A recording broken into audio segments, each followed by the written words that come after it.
Assalamualaikum warahmatullahi wabarakatuh. Alhamdulillah, wassalatu wassalamu ala rasulillah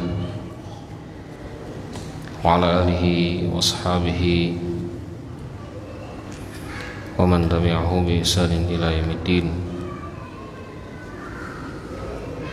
Asyhadu an la ilaha illallah wahdahu la syarika lah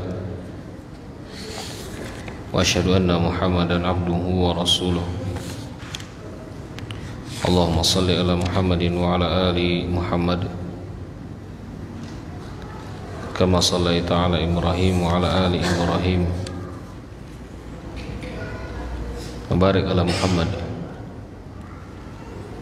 kama barakta ala Ibrahim wa ala ali Ibrahim fil alamin innaka Hamidum Majid. Hadirin jamaah salat maghrib rahimakumullah. Lanjutkan pembahasan kita di kitab Bulughul Maram. Minggu kemarin terakhir kita bahas hadis Jabir radhiyallahu anhu qala rama Rasulullah sallallahu alaihi wasallam al-jamrata yauman nahar duha wa amma ba'da dzalika fa idza zalatis syamsu. Melempar jumrah Aqabah. Melempar jumrah termasuk wajib haji. Ketika seseorang meninggalkan wajib haji, maka dia harus menggantikan dengan 1 ekor kambing. Dalam hadis yang panjang kemarin kita bahas bahwa Rasulullah SAW itu melempar jumrah Aqabah tanggal berapa? Tanggal 10 ya. Tanggal 10 di waktu duha. Di waktu duha Rasulullah SAW jumrah Aqabah. Ya.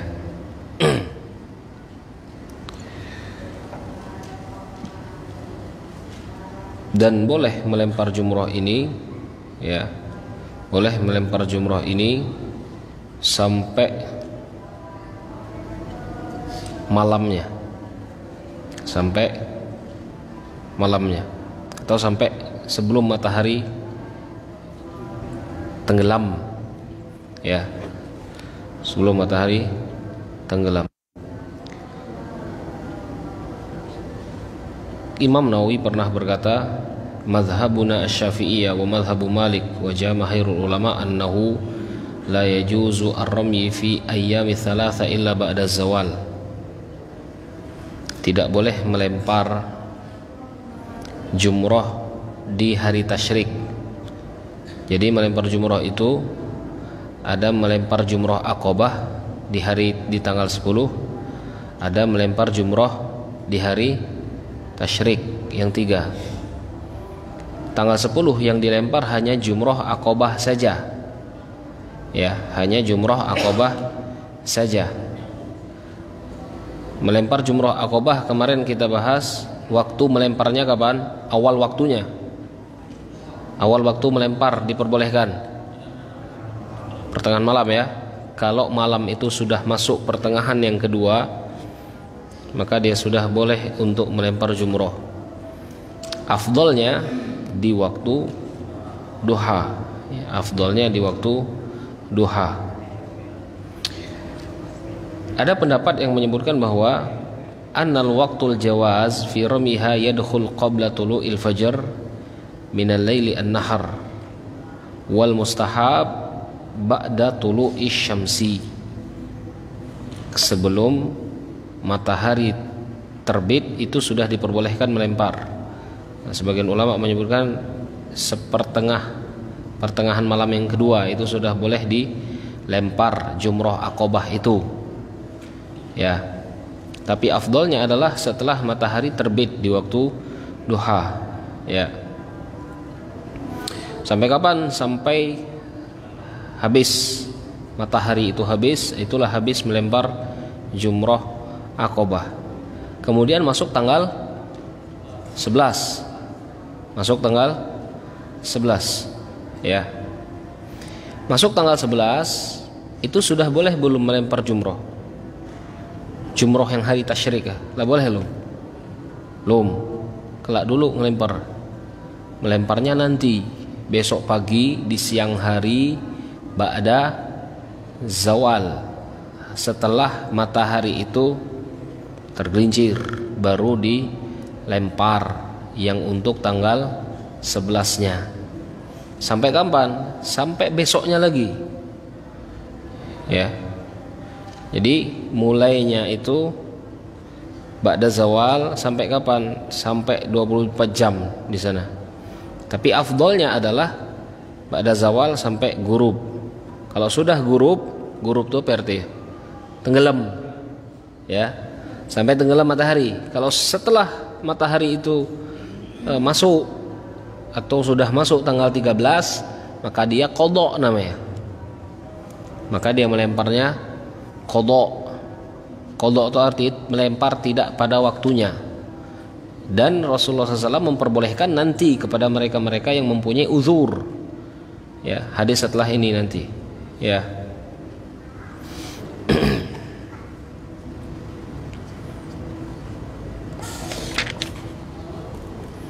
Kemudian hadis setelahnya hadis Ibnu Umar radhiyallahu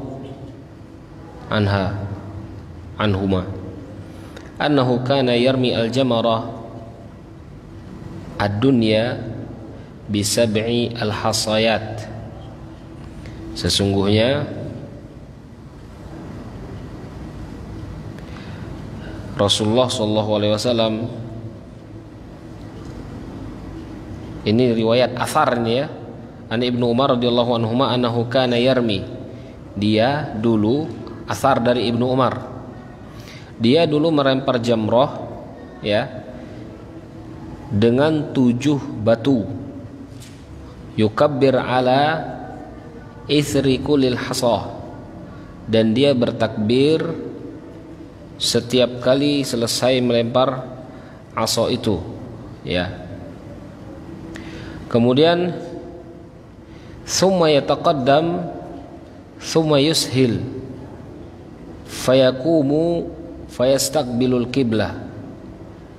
Setelah beliau melempar, beliau mencari tempat. Yushil di situ artinya mencari tempat yang mudah ya untuk menghadap kiblat, dikarenakan orang ramai ketika itu melempar.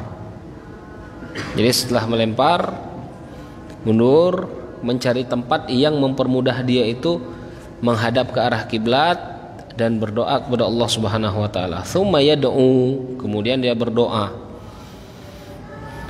Wa yarfa' yadayhi wa yaqumu tawilan, kemudian mengangkat kedua tangannya. Nah, inilah hadis yang menyebutkan bahwasanya mengangkat tangan ketika berdoa itu mutawatir, bahwasanya ketika mengangkat doa, mengangkat tangan ketika berdoa itu masyru', mutawatir, lebih dari 10 orang yang meriwayatkan, karena memang dalam keadaan haji ya, karena memang dalam keadaan haji. Dan kalau orang menggunakan kias, maka dia akan berdoa di semua tempat mengangkat tangan ya. Maka semua orang akan mengangkat doa, akan mengangkat tangan ketika berdoa, ketika dia menggunakan kias dalam bab ini. Begitu juga ketika setelah sholat nantinya, aku berdoa kepada Allah Subhanahu wa taala, mengangkat tangan. Walaupun dalil khususnya tidak pernah diriwayatkan Rasulullah mengangkat tangan setelah selesai sholat. Paham ya? Jadi jangan sampai ketika kita tidak mendapatkan dalil khusus menyalahkan orang lain ketika menggunakan dalil umum. Ini ilmu usulnya nih ya. Jangan sampai kita tidak mendapatkan dalil khusus kemudian menyalahkan orang yang menggunakan dalil umum. Banyak dalil umum yang menyebutkan boleh mengangkat tangan ketika berdoa gitu loh ya. Makanya adil dalam bersikap itu penting. Makanya ada yang menyebutkan dimasyru'kan mengangkat tangan itu di tempat-tempat yang khusus saja. Nah, ini ada pendapat ulama ya, mengangkat tangan itu di tempat-tempat yang khusus saja, seperti ketika melempar jumroh, mengangkat tangan Rasulullah Shallallahu Alaihi Wasallam, ya. Yakumu tawilan, setelah mengangkat tangan menghadap ke arah kiblat, berdiri dengan panjang sekali. Panjang itu apa yang dibaca? Doanya panjang. Ketika doanya panjang, apa yang diminta? Semuanya. Semua hajat kita kepada Allah Subhanahu wa taala itu dipintalah ketika itu. Ya, nah inilah waktu mustajab. Waktu mustajab itu yang paling afdol adalah mengikuti Rasulullah SAW. Tidak usah susah-susah. Ya, kita nyari waktu mustajab di mana misalkan. Ya, sudah ikuti baiklah. Rasulullah lama yang berdiri di sini. Sudah berdiri lama-lama di situ. Ya. Apa yang didoakan? Berdoa dengan bahasa Indonesia tidak jadi masalah. Ya. Mustaqbilal kiblat, dengan menghadap ke arah kiblat. Nah, ini juga sama ini. Ya, ketika digunakan di bab kias, maka afdolnya ketika berdoa menghadap ke arah kiblat boleh ya. Ya. Berdoa menghadap ke arah kiblat ketika dia gunakan kias.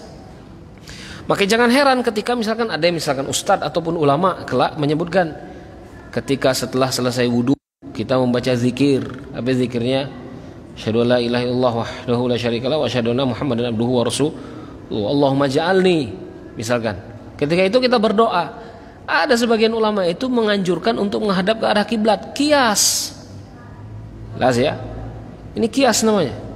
Jangan kita langsung tidak ada hadis. Nah, ini yang mood kacau ini. Ya. Jadi harus tahu dasarnya apa, kenapa melakukan itu, apakah itu termasuk bab-bab yang usul yang ketika orang itu menyelisihi langsung sesat atau tidak. Nah, kita harus pelajari ini. Ya. Jadi ketika Ibnu Umar ketika itu menghadap kiblat berdoa, maka ada yang menggunakannya di bab umum. Ya, menggunakannya di bab umum bahwa harus menghadap ke arah kiblat, istihbaban, disunnahkan untuk menghadap ke arah kiblat ketika berdoa. Tsumma yarmi al-wusta, setelah lama berdoa baru pindah. Ya, baru pindah. Pindahnya ke wusta lagi. Jumrah al-wusta, wusta itu berada di tengah. Ya, wasat. Al-wasat, wasat artinya tengah, ya. Summa ya'khudh dha asy-shimal fayus.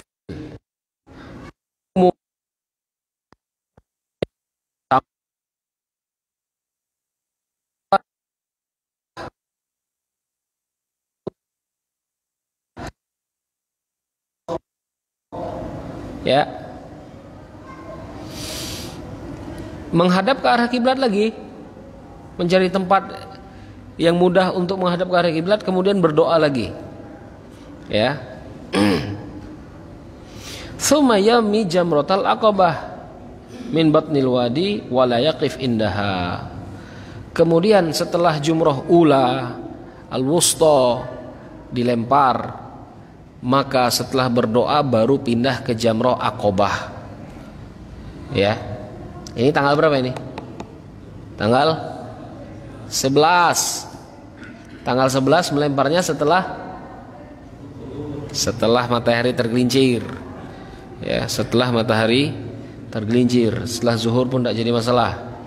Ya, setelah matahari tergelincir. Maka yang dilempar itu tiga-tiganya. Ya. Setelah melempar jumrah aqabah, tidak menghadap ke arah kiblat lagi, ya, tidak ada menghadap arah kiblat lagi, langsung balik ke Mina ketika itu, ya. Jadi tidak ada berdoa lagi, gitu loh.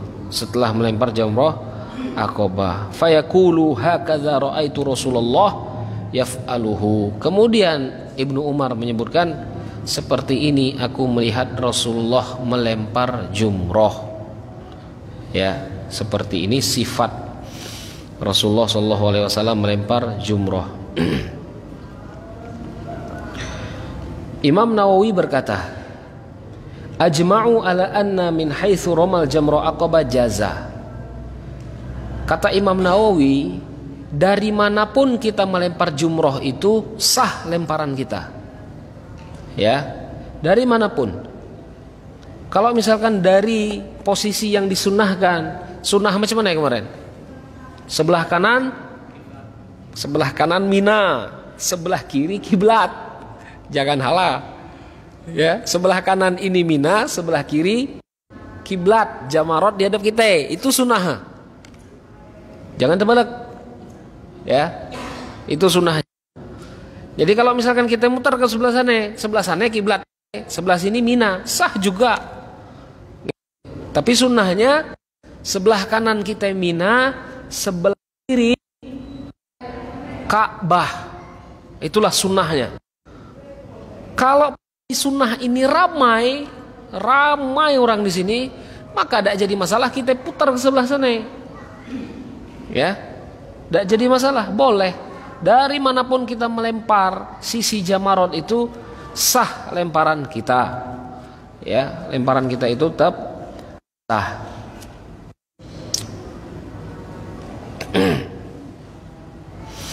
Kemudian ijma juga, para ulama menyebutkan ijma. Yang dilempar ini kan 3 jumroh kan? Ula, wusto, kemudian aqobah. Harus dilempar berurutan. Ya. Harus dilempar berurutan. Ini juga termasuk ijma. Jangan kelak pas kita nengok jumroh ula ramai, kita ke aqobah dulu. Paham enggak? Enggak boleh. Ya. Jadi jangan kelak nengok pas jumroh ulanya itu ramai, kita ke sana dulu lah, di sini. Ini dari baca ini. Ini harus tertib. Ya, ini harus tertib. Yang tertib harus ditertibkan. Yang tidak ditertib boleh ditukar-tukar. Gitu loh. Ya, contohnya tawaf. Tawaf itu boleh sampai kapan? Sampai ujung bulan Zulhijjah itu gak boleh tawaf. Paham? Tawaf ifadah itu sampai bulan Zulhijjah itu agak boleh kita melakukan tawaf ifadah. Jadi misalkan kita kalau terakhir yang diberangkatkan dari Indonesia misalkan, itu kan lama itu. Ya. Orang-orang sudah dipulangkan, nah kita nunggu lama di Makkah itu misalkan. Kita belum tawaf nih. Ya. Kita nunggu orang agak sepi, kita baru tawaf ifadah. Tidak masalah. Karena memang boleh ditakhir. Tapi kalau jumroh ini tidak boleh, harus tertib. Tertib tahu ya, harus sesuai dengan posisi ya. Ya jangan sempat jumroh aqobah dulu, baru jumroh ula, baru jumroh husto, ataupun mulai husto dulu karena ula lagi ramai, tidak dibaca. Kalau Jamarot itu harus tertib, ya Jamarot harus tertib. Kemudian para ulama menyebutkan melempar dengan sab'i al-hasayat. Sab'i hasayat ini pendapat jumhur. 7 batu ini pendapatnya jumhur.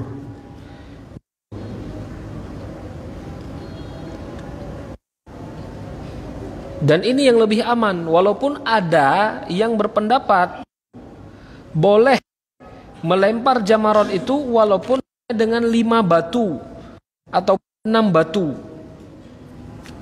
Ya. Melempar dengan 5 batu ataupun dengan 6 batu. Tapi ini pendapat syadz. Pendapat yang tidak sangat kuat. Ya. Tidak sangat kuat. Gitu loh. Maka kesepakatan para ulama itu lebih afdal untuk diikuti. Kesepakatan para ulama itu lebih afdal untuk diikuti. Ya.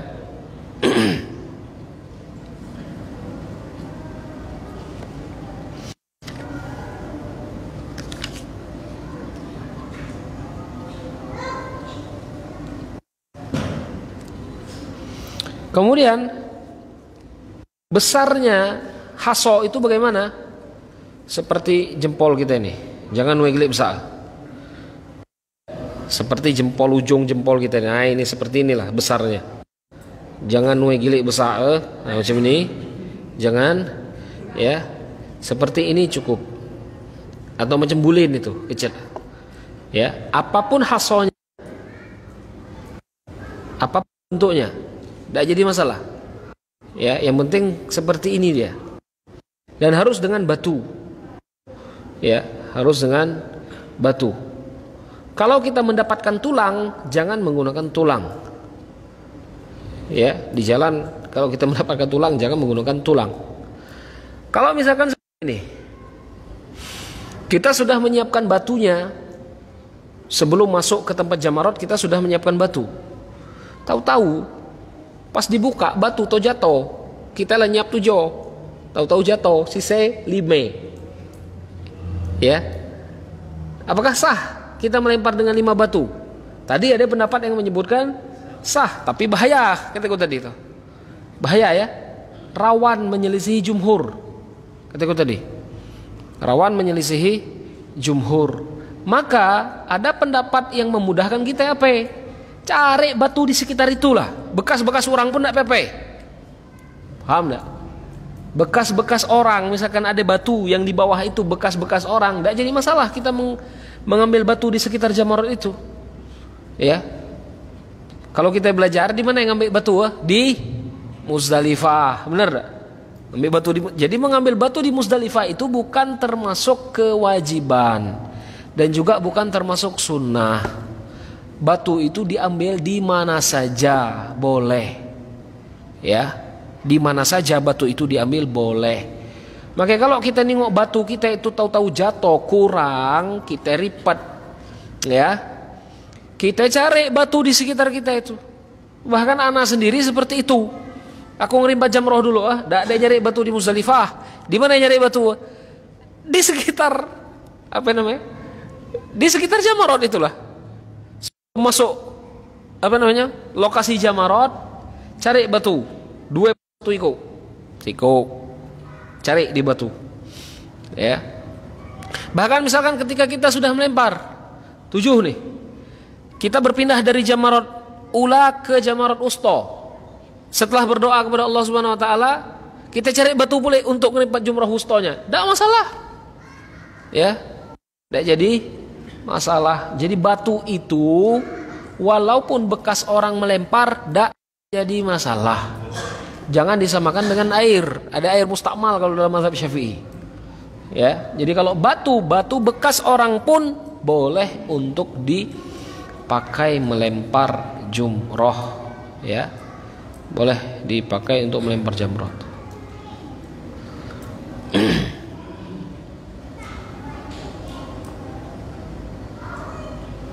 Wajib wudu tak melempar jamrah ini?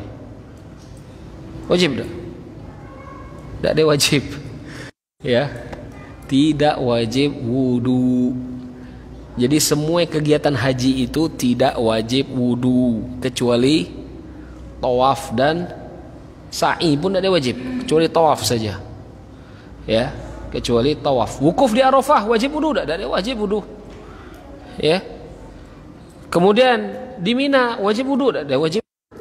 Tapi disunahkan kita itu tetap selalu menjaga wudu kita. Dikarenakan kita itu dalam keadaan beribadah kepada Allah Subhanahu wa taala. Nah, itu. Ya, tapi kalau di wajib, tidak ada wajib.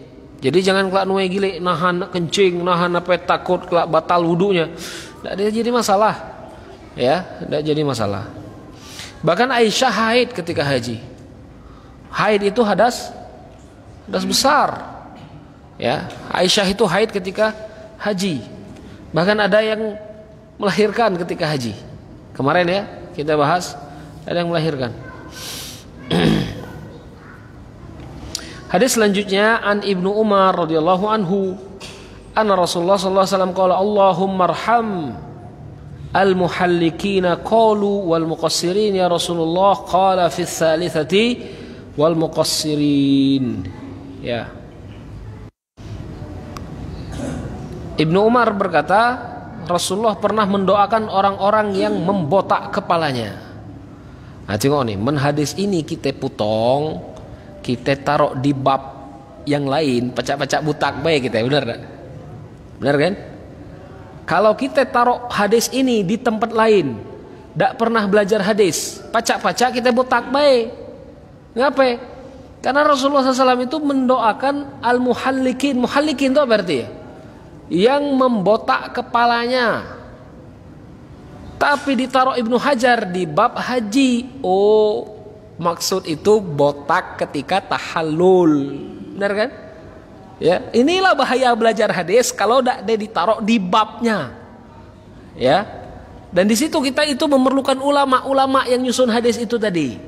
Kalau kita basing-basing caplok, kita tidak tahu babnya di mana, itu yang bahaya. Ya. Jangan kalau ikan nyebut ngapai kepala ku butak ngikut hadis ini. Ya. Jadi tidak. Ya. Hadis ini dipakai itu hanya untuk di dalam haji dan umroh. Ketika kita melakukan tahallul, dianjurkan di botak kepala kita. Botaknya botak licin. Ya, botaknya botak licin. Dan orang yang membotak kepalanya dengan botak licin didoakan Rasulullah 3 kali. Ya. 3 kali didoakan. Allahumarham. Ya. Ya Allah, berikan rahmatmu kepada orang-orang yang membotak kepalanya. Ya. Kemudian ada yang berkata, ya Rasulullah doakan juga orang yang memendekkan. Memendekkan ini, ketika ada perkataan memendekkan, makanya dalam mazhab Syafi'i minimal 3 helai rambut yang dicukur. Sama dengan bab wudu. Dalam mazhab Imam Syafi'i ada 3 lembar rambut itu sudah dianggap mengusap kepala. Ya. Maka dalam bab ini juga dalam mazhab Imam Syafi'i 3 helai rambut saja sudah disebut tahallul dalam mazhab Imam Syafi'i. Tapi makruh dia. Ya, cuman yujzi saja. Yujzi itu ailah sahlah. Nah, itulah bahasa kita itu. Ya. Kalau disebut Allah itu suka ada, dan sangat sukanya. Karena kita itu melakukan ibadah jangan dak bahasa. Paham ya? Maka ketika kita sudah datang jauh-jauh, mengeluarkan anggaran, mengeluarkan tenaga, mengeluarkan ilmu, botaklah sudah. Ya, botak semua. Ya, dilicinkan. Ya. Bahkan di sini disebutkan. Nah, ini ada pendapat ini yang menyebutkan al-qaulu al-rajih anna al-halaq au badaluhu at-taqsir wajibun min wajibil haji wal umrah. Dan ini termasuk wajib haji. Halak ini dibotak kepalanya itu termasuk wajib haji. Walaupun sebagian ulama itu menyebutkan cukup ditaksir saja, cukup hanya dipotong 3 helai rambut saja, ya.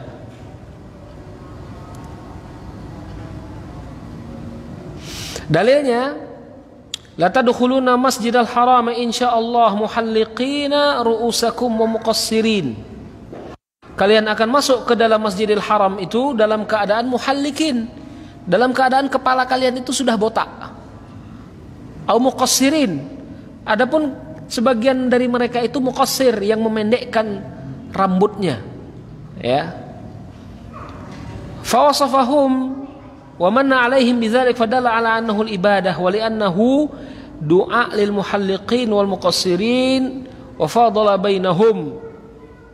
Ayat ini menyebutkan bahwasanya membotak kepala itu juga termasuk nusuk di dalam haji, termasuk amalan ibadah haji.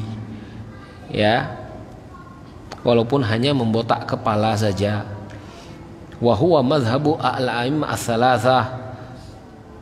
Dan ini adalah pendapat mazhab 3 imam, Abu Hanifah, Malik, wa Ahmad. Kecuali Syafi'i tadi kita. Syafi'i itu cuma cukup di apa namanya? Ditaksir saja, dipotong 3 lembar ya. Tapi Imam Syafi'i juga menganjurkan untuk dibotak. Ya, jadi janganlah kita memandang Syafi'i itu sebelah mata. Syafi'i juga menyunahkan untuk dibotak. gitu loh. Cuman beliau berpendapat kalaupun dipotong 3 helai rambut sudah sah. Paham ya? Sudah sah gitu loh.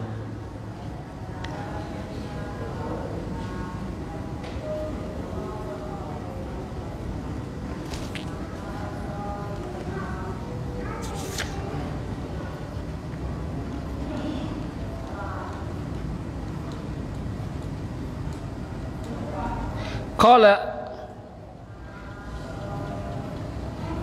Syekh berkata, al hadis dalil anna dalil ala al iktifa bil haji wal umrah bil halqi wahdah atau at taqsir wahdah wa alla yajma' bainahuma ala annahuma jami'an nusukul hajj wahid atau umrah wahidah. Boleh melakukan tahlik, botak kepala itu cuma 1 kali saja. Jadi kalau kita tamattu ya, kita tamattu setelah apa namanya? Setelah sa'i itu kita botak kan? Kalau kepala kita lah botak, tidak usah dikerok lagi, paham nggak? Ya, kalau kita lah botak di awal jangan dikerok lagi, itu loh. Sudah selesai, kita lah udah melakukan syariat apa namanya? Membotak kepala kita, ya. Kalau yang kiron yang belum tahallul, maka dianjurkan untuk membotakkan kepalanya setelah melempar jamarat. Tapi ketika tadi ini boleh ditakhir, boleh ngelempar jamarat dulu, boleh nyembelih dulu, boleh memotong rambut dulu. Ini basing, kita milih yang mana terserah ini, ya. Di hari itu, gitu loh. Tanggal 10. Bahkan menyembelih itu boleh ditakhir, tanggal 11, tanggal 12, tanggal 13. Tidak jadi masalah. Ya. Bahkan dalam mazhab Imam Syafi'i yang tamattu boleh menyembelih itu ketika dia sudah melakukan umroh lil hajj, umroh tamattu. Itu sudah boleh menyembelih dalam mazhab Imam Syafi'i. Itu loh. Jadi ketika misalkan kita mazhab Syafi'i ini tanggal 10 tuh hanya nggawe apa kira-kira? Hanya nggawe jamarat ketak. Dok kambing lah udah dikutang di tanggal-tanggal sebelumnya. Tapi dalam mazhab Imam Ahmad, afdolnya tanggal 10 3 amalan ini. Ya, 3 amalan ini di tanggal 10 semuanya.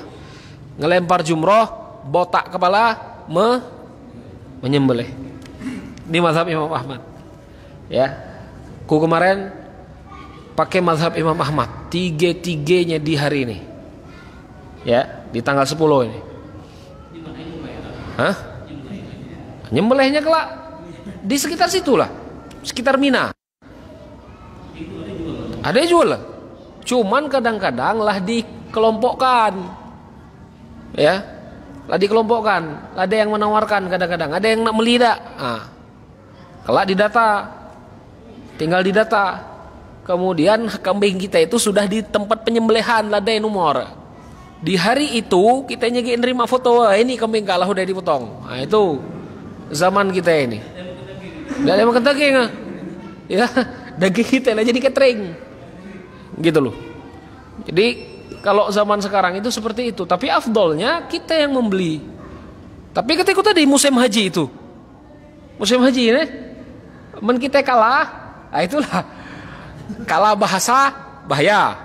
Oh, iko nih asal tidak tahu bahasa pasti kena makan orang Arab. Itu pasti iko kalah. Ya.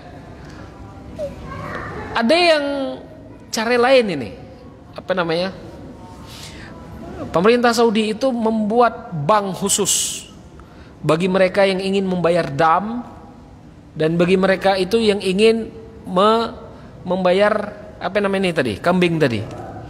Jadi kita cukup transfer ke bank itu senilai yang ditentukan mereka. Nah, kalau semua yang ada di bank itu dibelikan kambing, ya, dan disembelih, gitu loh. Jadi kita ketika mentransfer uang itu niatnya untuk menyembelih tadi, tapi kita tidak tengok barang, ya, sah tidak sah. Kalau memang yang melakukan itu adil, thiqah, terpercaya, gitu loh. Ya, tapi afdalnya kita sendiri yang mencari kalau mampu, ya, kalau mampu.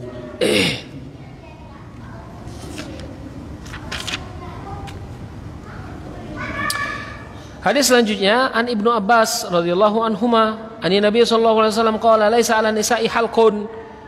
Tidak disunnahkan bagi perempuan untuk botak. Apa ya? Benar di situ? Benar enggak terjemah? Apa di situ? Ada tengok buku. Apa di situ, Pak Esi? Tidak disunahkan untuk perempuan untuk botak.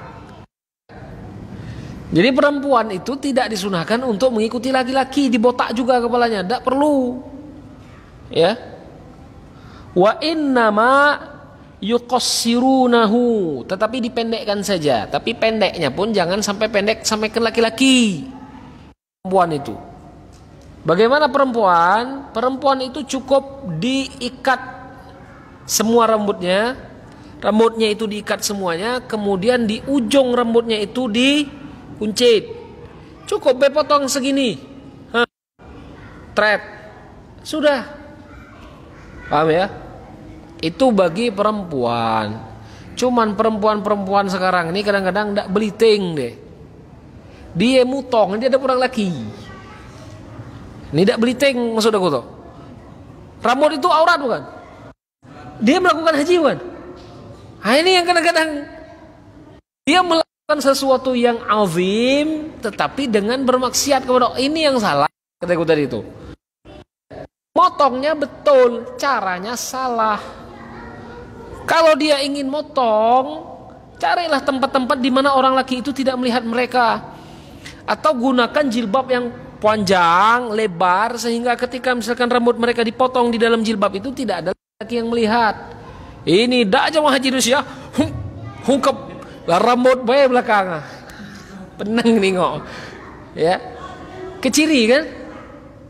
Keciri dak kita itu ibadah ada berilmu, basing-basing. Kita itu beribadahnya. Yang ujung-ujungnya apa? Pahala dapat, dosa dapat uge. Dua-dua malaikat nyatet baik kiri kanan. Ya. Nah ini. Jadi ketika perempuan itu ingin memendekkan rambutnya, maka cukup kuncit, semua rambutnya dikuncit, di ujungnya ikat, thread lah, sudah selesai. Ya, itu bagi perempuan. Jangan ngikut laki-laki, gitu loh. Ya, jangan itu.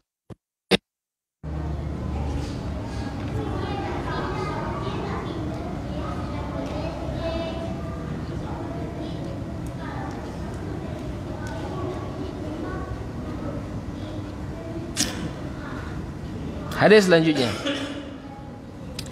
dari Abdullah bin Amr bin As. Bin Amr bin As radhiyallahu anhuma anna Rasulullah sallallahu alaihi wasallam qala waqafa fi hajjil wada' wa ja'alu yas'alunahu faqala rajulun lam ash'ur fahalaqtu qabla an azbah qala izbah wala haraj. Faja'a akhar faqala lam ash'ur fanahartu qabla an armi qala irmi wala haraj. Fama su'ila yawma idzin an syai'in kuddima wala ukhira illa qala if'al wala haraj. Rasulullah sallallahu alaihi wasallam ketika di haji wada, orang-orang bertanya kepada Rasulullah sallallahu alaihi wasallam. Pertanyaan pertama, laki-laki itu berkata, "Wahai Rasulullah, aku telah membotak kepalaku, tapi aku belum menyembelih." Ini yang kataku tadi itu, boleh ditakhir, boleh ditakdim. Mana enak kita serak itu digawe. Laki-laki pertama bertanya, "Aku memotong rambutku ya Rasulullah. Aku lah botak kepalanya, tapi aku belum menyembelih." Maka apa kata Rasulullah? Izbah. Ya sudah, sembelih sekarang kata Rasulullah. Kalau kamu belum menyembelih, silakan sembelih sekarang. Dan tidak ada dosa bagi kalian. Faja'a akhar, kemudian datang laki-laki yang kedua. Nahartu qabla an armi. Ya Rasulullah, akulah nyembelih. dan aku belum melempar jumroh. Paham ya? Maka kata Rasulullah SAW, irmi la haraj. Ya sudah, sekarang lempar saja, tidak ada berdosa, kata Rasulullah. Wasu'ila yauma idzin an syai'in quddima wala ukhira illa qala if'al wala haraj. Dan ketika itu banyak yang bertanya, Rasulullah, aku lah mending nggawe ini, padahal aku lah udah nggawe ini. Halah, gawe lah, lanjutkan, tidak ada jadi masalah. Nah ini makanya kataku tadi, amalan di tanggal 10 itu banyak. Di tanggal 10 itu, kalau kita nak ngikut Rasulullah SAW, amalan di tanggal 10 itu, yang pertama kali dilakukan Rasulullah SAW itu adalah melempar, ya, kemudian botak rambutnya, dan juga menyembelih, ya, menyembelih. Kemudian di hari itu juga boleh melakukan tawaf ifadah, boleh melakukan sa'i. 5 yang kena digawe. Kalau digawe 5 ini, pacak drop badan. Drop nih badan kan gawe 5 ini di hari itu, ya. Makanya Rasulullah SAW itu menyebutkan, boleh gawelah, mana yang sempat digawe di hari itu.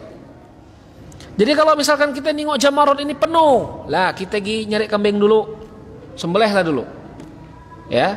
Setelah nyembelih kambing, baru tengok mana posisi-posisi yang agak-agak kurang itu. Sudah, kalau memang si kita itu udah sangat kuatnya.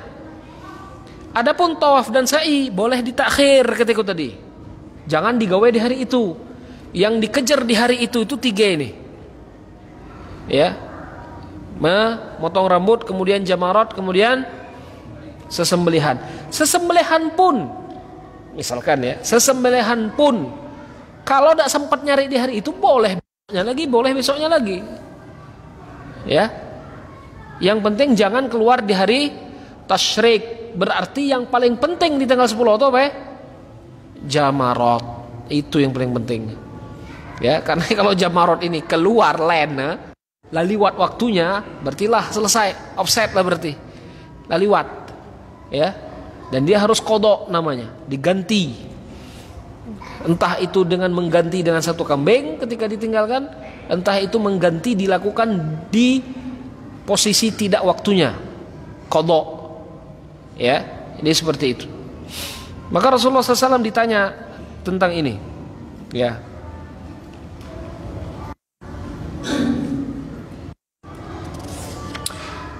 Tapi para ulama menyebutkan, kalau mampu untuk ditertib, nih ya. Ajma'al ulama ala anna al-masyru' at-tertib wa dzalika bi rawi thumma nahar thumma al-halaq.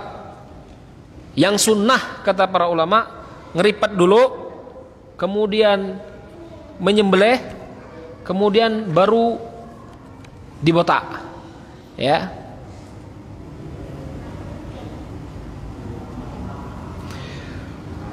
Kemudian mereka berbeda pendapat dalam masalah mengulur dan memajukan sesuatu. Fadhahaba Syafi'i wa Ahmad wa jumhur at-tabi'in wal fuqaha al-muhadditsin ila jawazi taqdim ba'daha ba'dha lil 'amid. Tapi bagaimana kalau misalkan kita itu mampu untuk melakukan tertib, tapi kita sengaja, paham enggak? Fisik kita itu kuat untuk tertib, kita mampu untuk beramai-ramai, tapi kita sengaja tidak enak berusaha untuk melakukan itu. Maka kata mazhab Imam Syafi'i, jaiz, boleh, ya, boleh. Wa dhahaba ba'duhum, tapi dalam mazhab Imam Abu Hanifah, perkataan Rasulullah tadi, kerjakanlah dan tidak ada dosa bagimu, untuk orang-orang bodoh saja. Nah, itu kata Abu Hanifah, ditakwil dia boleh. Paham ya? Hadisnya sama, cuman cara memahaminya berbeda. Kalau mazhab Syafi'i nyebut boleh, karena Rasulullah SAW nyebut boleh. Tapi Abu Hanifah nyebut, ngapa Rasulullah memperbolehkan mereka? Karena mereka tidak tahu, kata Imam Abu Hanifah. Ya, hadisnya sama, cuman cara memahaminya berbeda, sehingga ulama ini pun berbeda pendapat. Ya.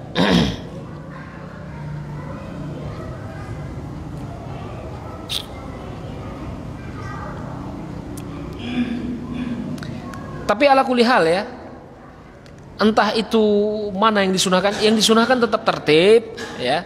Tapi ketika tadi bagi yang mampu untuk berdesak-desakan untuk melakukan tartib, tapi dia sengaja meninggalkan tartib ini, ya, tetap diterima hajinya, ya.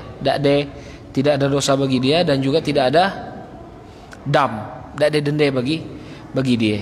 Ini sepakat ini, walaupun mereka berbeda pendapat dalam masalah yang tadi.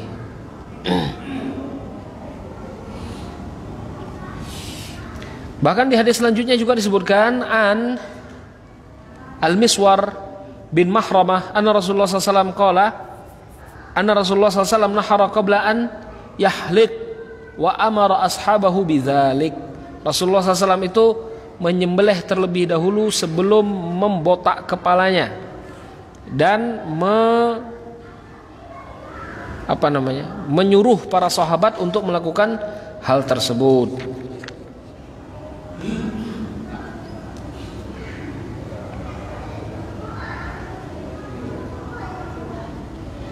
Kemudian sesembelihan tidak boleh diganti dengan duit. Faham tak? Ya. Ini ya.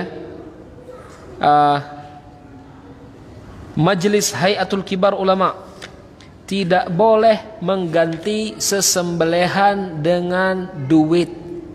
Kemudian duit itu kita berikan kepada orang-orang miskin yang ada di sekitar Mekah. Tidak ada baca. Harus berupa kambing. Ya, harus berupa kambing. Udah dibaca. Ya, harus berupa kambing dan dibagikan di fuqaraul haram, di sekitar haram. Ya. Kemudian yang kedua, ini apa namanya? Ketetapan ulama-ulama Saudi.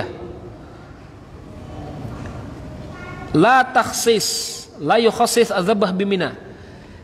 Menyembelih itu tidak khusus di Mina saja. Walaupun di zaman Rasulullah itu hanya di Mina mereka melakukan sesembelihan itu. Ya. Bal yajuzu fi Makkah wa fi ayyi maudhi' minal haram. Boleh dimanapun, yang penting masih di tanah haram. Gitu di Indonesia ada yang ngomong, jangan enggak, tolong ku teng kambing untuk aku. Paham posisi kawan tengah haji ini, tolong putar kambing, kawan tengah takbir ini, ya. Jadi yang di luar haram itu namanya udhiyah, ya. Ketika orang melakukan haji, kita kurban, Yang di haram namanya hadiyun, sesembelihan untuk haji. Barangnya sama, namanya berbeda, gitu loh. Ya, namanya sama, barangnya sama tapi namanya berbeda, maka tidak boleh disembelih di Indonesia. Kalau di Indonesia namanya kurban, ya, namanya kurban, ya. Jadi tidak hanya dikhususkan di Mina, tapi boleh di Mekah. Yang penting masih di tanah haram, ya. Allahu a'lam. Insyaallah paham ya. Laga bung ketingok hilal agak ketingok nih, ya. Insyaallah nanti besok pagi nak ngebahas apa lagi? Lanjut kitab ini. Aku kosong sebagi. Lanjut kitab ini ya. Besok pagi kita lanjut hadis ini. Insyaallah ya. Di sini karena sebagi libur. Kosong. Ya. Insyaallah kita lanjut kitab ini besok pagi. Kita tutup dengan kafaratul majlis. Subhanakallahumma bihamdika asyhadu an la ilaha illa anta astaghfiruka wa atubu ilaik. Assalamualaikum warahmatullahi wabarakatuh.